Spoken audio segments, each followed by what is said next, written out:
Hey, good afternoon, everybody. Welcome to Finish Friday.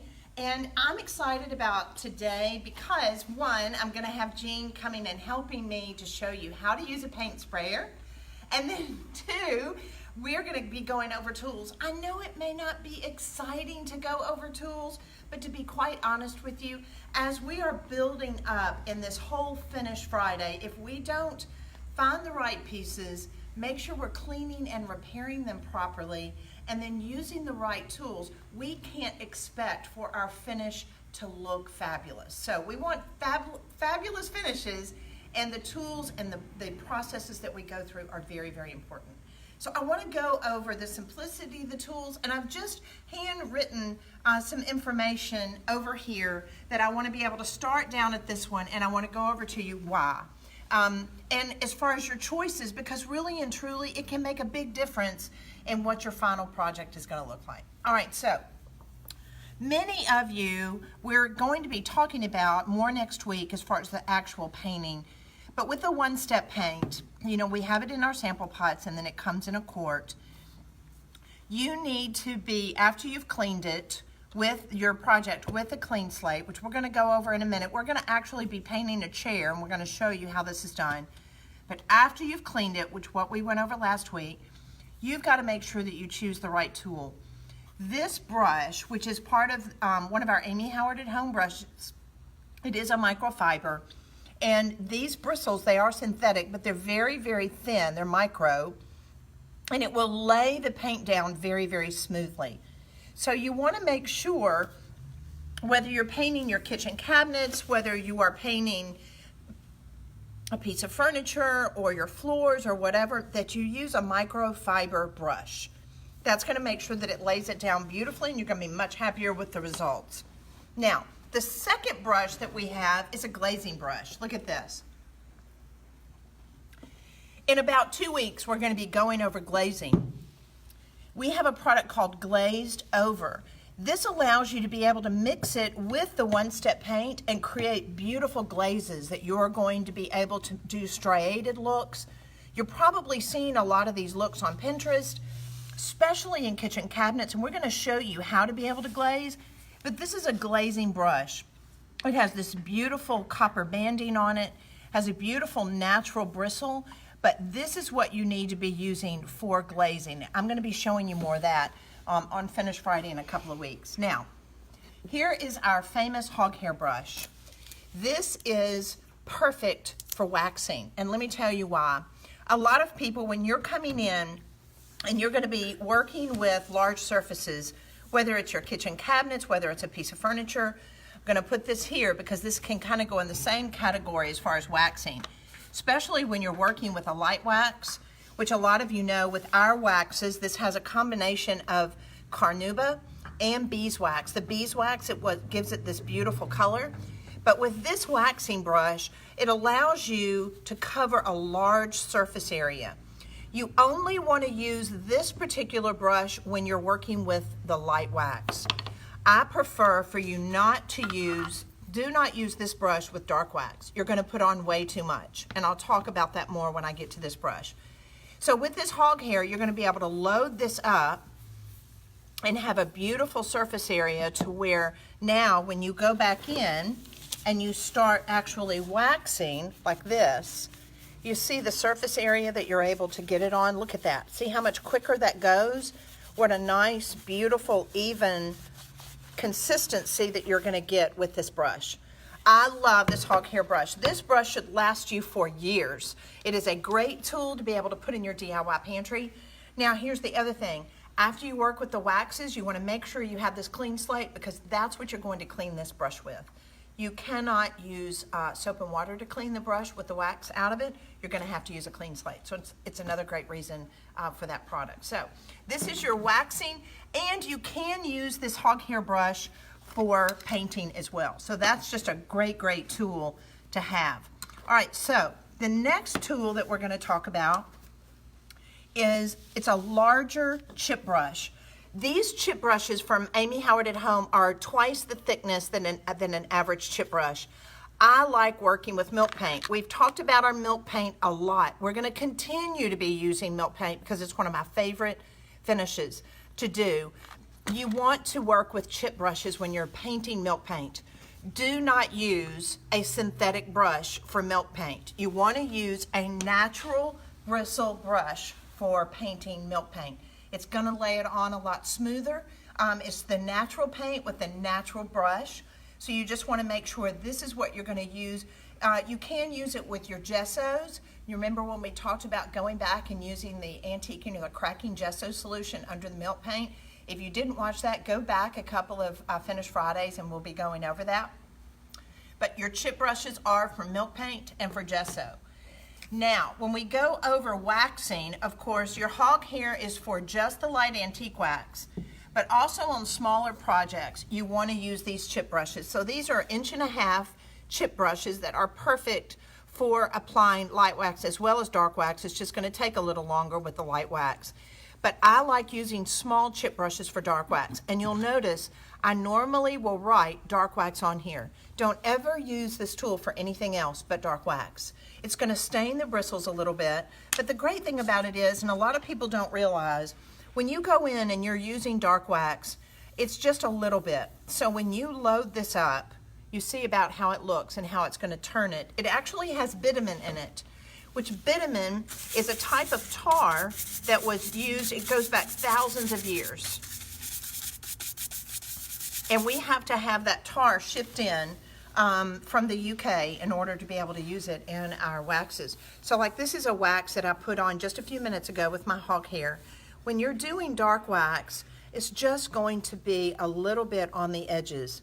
A lot of people will ruin their projects by putting on too much dark wax. So make sure you see the reason why you need just a small brush. Not too small, but 1.5 inches to 2 inches is perfect. So that way you're coming back and it's just about shadowing. You know, and I forgot to say, we are live coming to you from Memphis, Tennessee. It's Finish Friday, Central Standard Time, 12 noon. And if you have questions, please ask me and I'll answer them. Are there any questions? Yeah, Carrie says, what is bitumen? Is that Carrie Caldwell? Yes. Hey, Carrie. Bitumen is a special kind of tar. And it was so funny. One of the first times I had seen it written in the Bible in the book of Exodus, they talk about bitumen. And it's a special tar that they would use on the roofs to make sure that it would hold the tiles and things to the roof. So that special color, it was very important when we chose the bitumen that it didn't go too green, that it didn't go too black, that it was that perfect brown color to be able to get this look. So can you look at the major difference? When you see that, look at this up here that we didn't put anything. You'll notice too that it's really, really important to make sure that you use the light wax first. Don't use dark wax by itself. And you want to be very respectful of this dark wax. It's like, ooh, I could do 15 or 20 pieces of furniture with this puck. A lot of people will say, what's the difference between these pucks and the squeezable waxes? They're a lot different. This is more really for furniture finishing. It's about having control and working with your tools. So we'll be going a lot more into waxes later. Were there any more questions? How do you spell it so that people can look it up? B-I-T-A-M-I-N, bitumen. That's right, isn't it? I think there's a U in it. Bitumen? B-I-T-U. B-I-T-U. We'll check. We'll let I'll you get know. on Facebook and I'll let you know. It may be bitumen, but we'll look it up. But I love that. It's just so interesting. And this goes back as far as the recipes, and when we were developing, a lot of people don't realize we develop all of our products. We don't go to a company that makes these and say, just put our name on it. We've actually spent years putting this together and patenting and creating these products ourselves because we're finishers. We wanted to be able to do this. We've been furniture finishers for 30 plus years. It's kind of sad. Shows how old I am. All right, so, but I love teaching you now. I think that's why it's exciting for me to kind of mentor you through this process of finishing furniture and cabinetry and rescuing, because as we all know, we throw away 28 million tons plus of furniture in the U.S. every year. All right, so you want to make sure that you keep your dark brushes, your light brushes, whatever you're waxing, keep those separate. You're going to clean them with a clean slate, not soap and water. And then another tool that you're going to want to have is you need just an artist brush, a number 10 or a number 12. like this that you can use for gilding, for laying down your sides, for striping out furniture pieces. This is another great tool. You can't really stripe furniture with one of these thicker brushes, so you're going to need an artist brush.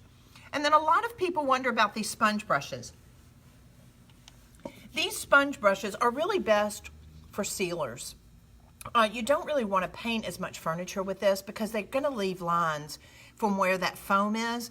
But as far as being able to put down a nice, quick, even coat of a sealer on something, these sponge brushes do just fine.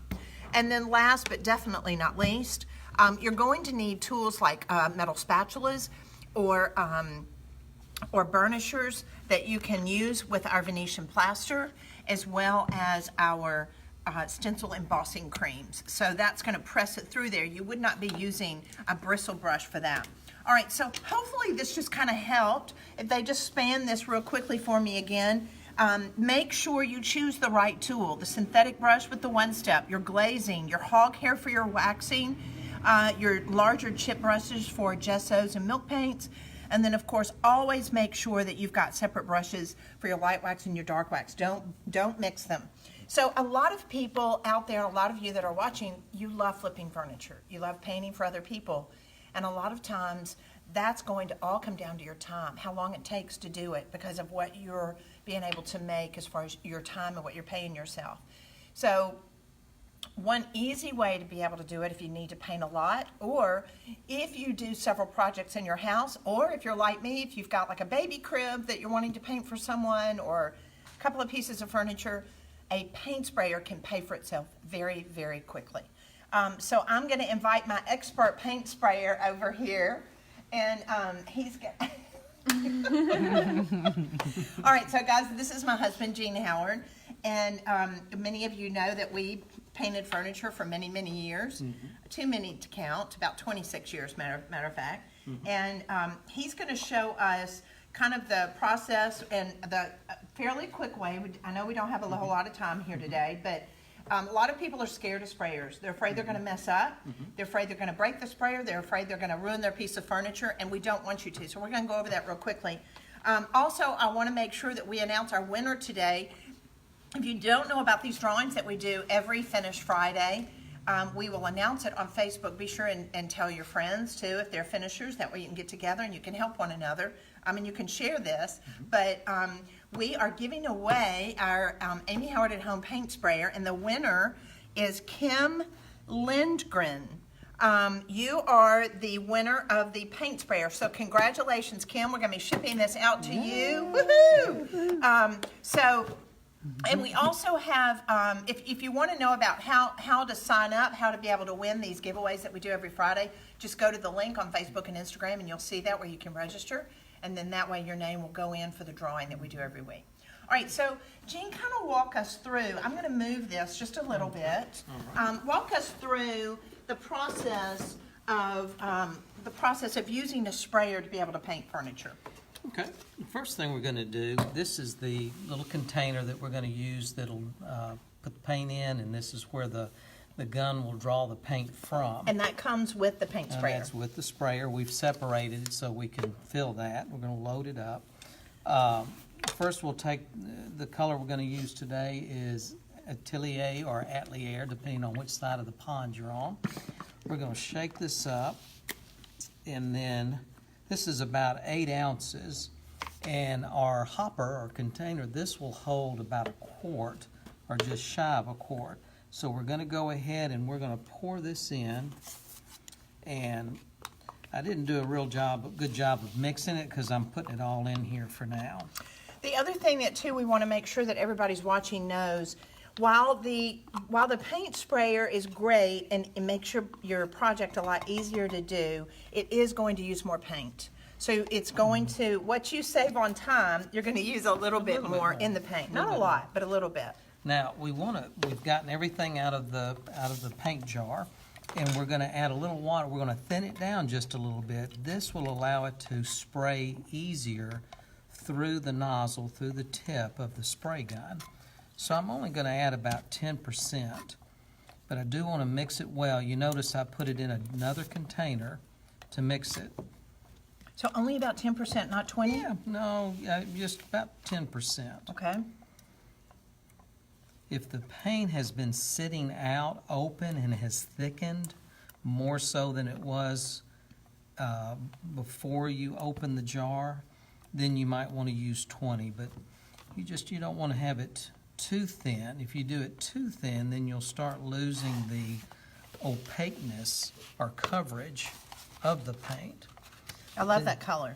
The next thing we're going to do, and this is also, these are little cone filters that we get at the hardware store. I think they're about $0.10 a piece. One of the things about sprayers is you do not want any kind of particles or granules or anything that would clog up that nozzle. So that's what this is for. It's like a mesh that it's going to catch that so it won't actually go down in your paint when you're actually straining it. It's also a good indicator of, is my paint too thin or too thick? If the paint is too thick, it'll just sit in the filter and won't flow through. If it's too thin, it'll just run through like water. So we're going to pour a little bit in and we're going to see how well it goes in. And watch it. And see how it's going down through the filters, through the mesh. So we know we've got it at a pretty good viscosity. And at the same time, if there's anything in here, which brushing would not be an issue, but spraying, if there are any little particles, it can clog that nozzle. But see how that's going through?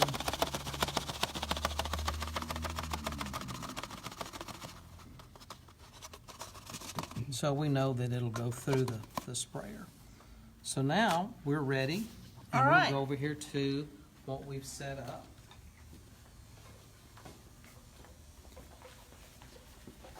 So we found a little chair, and this was something that, you know, the great thing about it is you're going to find chairs like this along the side of the curb, and it's exciting, especially the fact when you see them, stop, pick it up. You're now a curbside shopper, and this allows you an opportunity to be able to even redo a piece of furniture, and you'll bump up. Then maybe you're going to be painting your dining chairs after you have the success of this. This sprayer will pay for itself, wouldn't it? Just yes. in your first project with maybe painting dining chairs. If you plan on painting several pieces of furniture a month, this is, or especially as a business, this is a must-have. So now notice our suction tube that's going to draw the paint from the container is how we have it angled. Then we're going to attach the hopper. We're going to make sure the tip is turned in the correct direction, because there is a different way, because you know these sprayers have a pattern, and when you set it a certain way, it's a little V pattern. The way that this tip is set up now, it's going to be a V pattern this way. But if I loosen this just a bit and turn it where this is vertical instead of horizontal, now my V will be this way. If I'm spraying the legs of a chair or the rungs of a chair, I may want it this way because I'm going to spray up and down. But if I'm going back and forth, I'll turn it to where my V pattern is this way. So hopefully that makes sense. Once you get one and you start playing with it a little bit, you'll see. You know, the other good thing is when we find vinyl chairs, a lot of times I don't brush them on at all. I will always use a sprayer, because vinyl, as far as the thickness of it, or pleather, as a lot of people call it, or even a lot of people don't realize with the one-step paint that you can use it on leather and vinyl and plastic and resin, and that way this paint sprayer makes it beautiful in going over that. All right. Be sure to clean it with a clean slate first. Yes, clean it with clean slate first. So we've made sure that the tip is tightened down, this is tightened down. You also have what I call a volume control on here. This allows the trigger to only go so far before it stops. If I turn this clockwise, it shortens that stem and allows my trigger to go back further, which means more product, more paint. If I turn it counterclockwise, my trigger will not go back as far, so it will not spray as much volume or as much product out. There's no air and no product adjustment. It's just a single adjustment for both. And what we do, we've built a little paint booth here. Which you can do in your garage. You can set this up too with just some cardboard. With some cardboard. And what I can do before I start spraying my project, I can test this on the cardboard to see if I've got too much coming out or not enough coming out. So when I pull the trigger, that's going to start the motor, and we want to make sure we pull the trigger all the way back till it stops, not partially.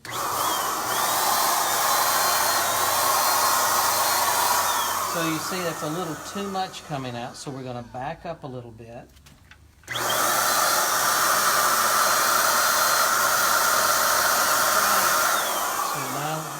The other thing is too, Jean, we've talked about when people are spraying furniture, it's important that they don't work outside, and they've got to have an area like this that it's controlled, because the wind will take it and kind of take it someplace else. Blow your paint and product away from your project. What you think? So I'm still wanting to adjust it a little bit more.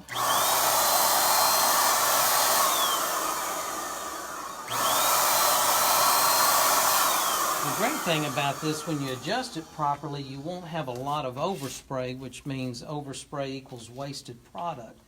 So now we're ready. We've cleaned this with Clean Slate, so we're ready to spray. I'm going to start at the top and work my way down so the overspray that does come off of this falls down and I'm painting over it. That's really important. You do the same thing with your kitchen cabinets. A large piece of furniture, you start at the top and go down. So here we go.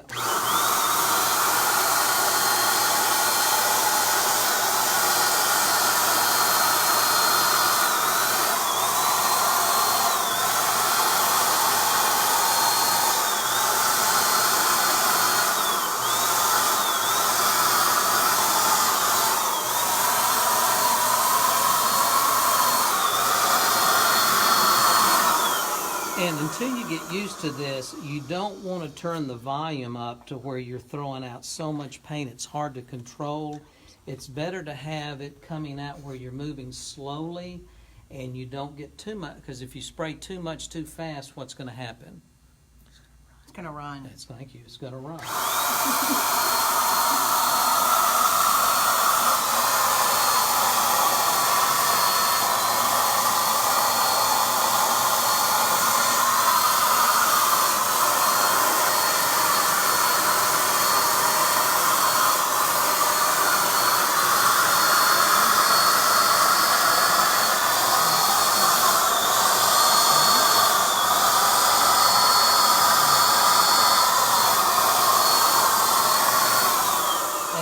Even with the sprayer, it's going to take a couple of coats to get full coverage.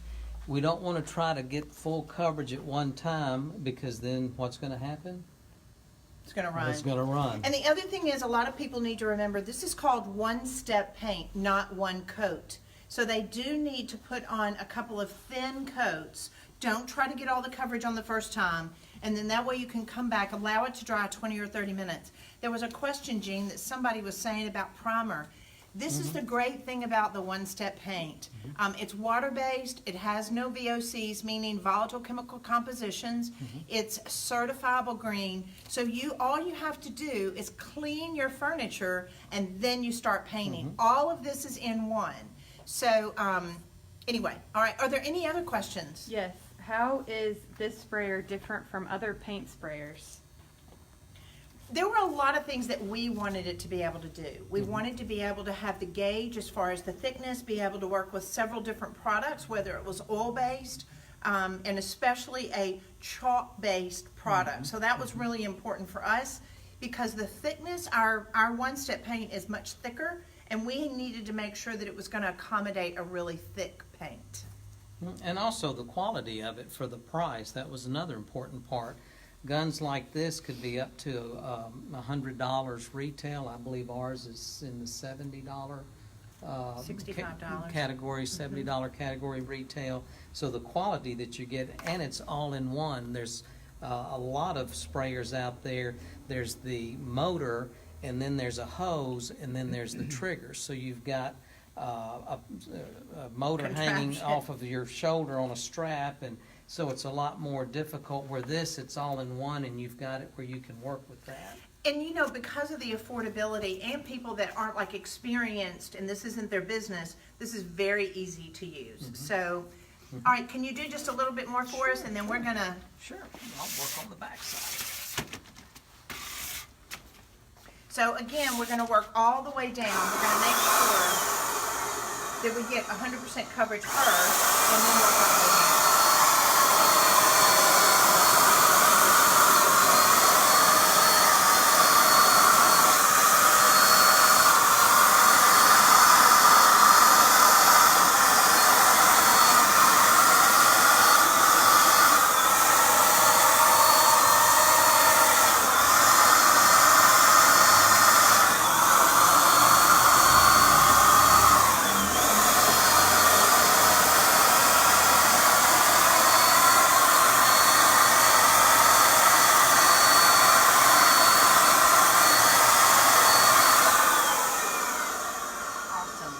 Thank you. You're welcome. So guys, let's go over it. Let's just look at our tools one more time. Oh, so you but see. keeping one more thing. Okay.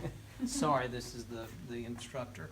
You want to make sure when you finish to clean this. The nice thing when you get your gun, there is a cap that comes with it. So you can take this off and then you'll attach your cap to this and it seals it and it keeps it So fresh. we can keep our paint in there. Keep our paint in there. It'll Love act that. as your storage. And then you want to clean the gun. The gun, very important to clean the gun. It's very easy to take apart in the directions it tells you.